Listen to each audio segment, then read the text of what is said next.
¿Qué es el totalitarismo? Es un sistema de gobierno y una práctica política cuyo principio fundamenta el ejercicio absoluto y restricción del poder por parte del Estado y una nación. Restringe severamente las libertades individuales, contribuye a un modelo social homogéneo, impecable y colectivo. El totalitarismo es una forma de especie de dictadura. Puede entenderse como un método de organismo del Estado en el cual administra de una manera irrigurosa. Estos cuatro componentes son el territorio, población, justicia y poderes públicos. El totalitarismo tiene partidarios y detractores. La principal causa de su naturaleza polémica radica en su capacidad para aunar en una misma categoría a un régimen como el nazista y el comunista, algo que resulta inaceptable para sus principales críticos. Según esto, el término totalitarismo no sería más que una formulación de carácter ideológico que fue empleada masivamente a partir del fin de la Segunda Guerra Mundial, con el objeto de criminalizar el consumismo y colocarlo a la misma altura que el nazismo. Por otra parte, son también números quienes señalan que el uso de dicho término resulta inapropiado o anacrónico en los albores del siglo XXI, cuando determinados regímenes y prácticas políticas son a menudo denunciados como totalitarios o proclives al totalitarismo.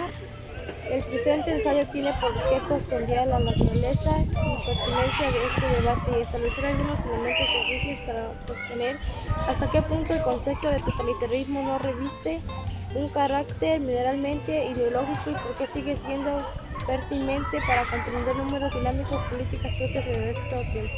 Totalitarios a lo largo de los años. El narcisismo tuvo lugar a partir de 1933 en Alemania, encabezado por Adolfo Hitler, que ya era jefe del partido nazi desde 1921.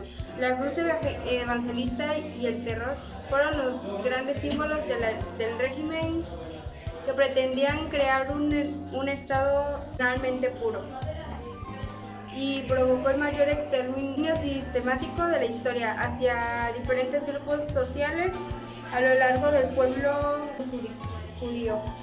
Cientos de miles de grupos que fallecieron a lo largo de estos siglos y de otras víctimas como rusos, polacos, ucranianos, serbios, gitanos, franceses, valseses y personas LGBT, lesbianas, gays, bisexuales o transgénero, discapacitados mentales o físicos, tanto como testigos de Jehová y musulmanes.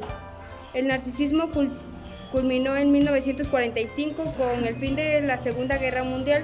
Francisco de Mussolini se convirtió en el líder del dictador que ejerció la violencia y cerró el Parlamento en 1925. Realizó un pacto con la Iglesia Católica, quien podría ocuparse de educación a cambio de que se acepte la dictadura del Mussolini, y mantuvo un sistema económico corporativista en manos de Estados Unidos.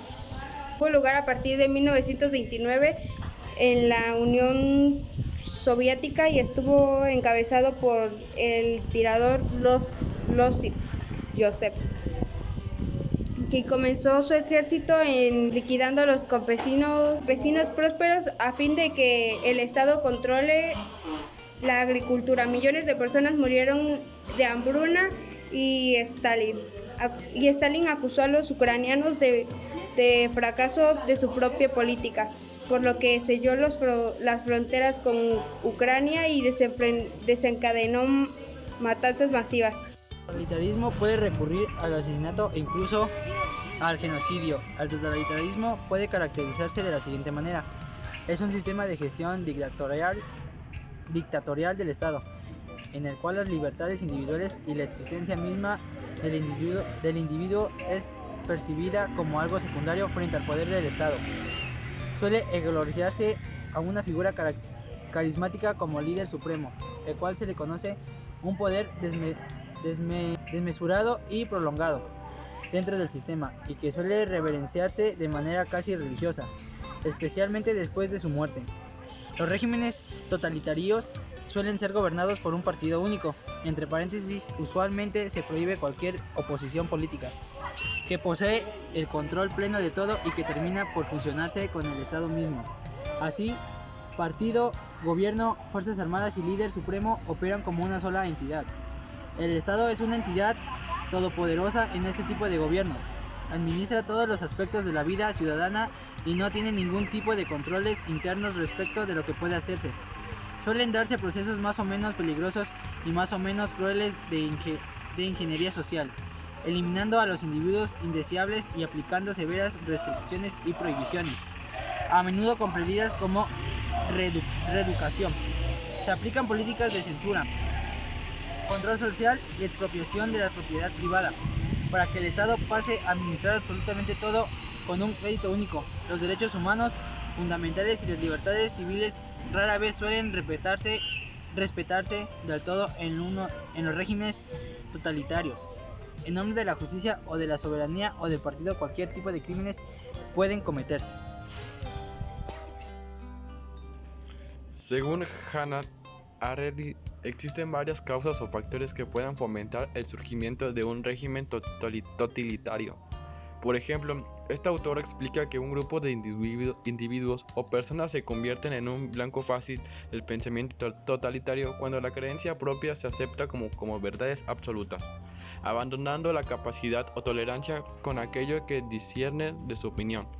Los regímenes de este tipo se nutren de esta falta de tolerancia, ya que fundamentan sus bases políticas en una narrativa constituida por un usted contra nosotros. Luego de que ocurrió esta intolerancia con respecto al otro, el régimen solo debe aislar a la masa de los demás pensamientos, trucando el acceso a las distintas formas de pensar.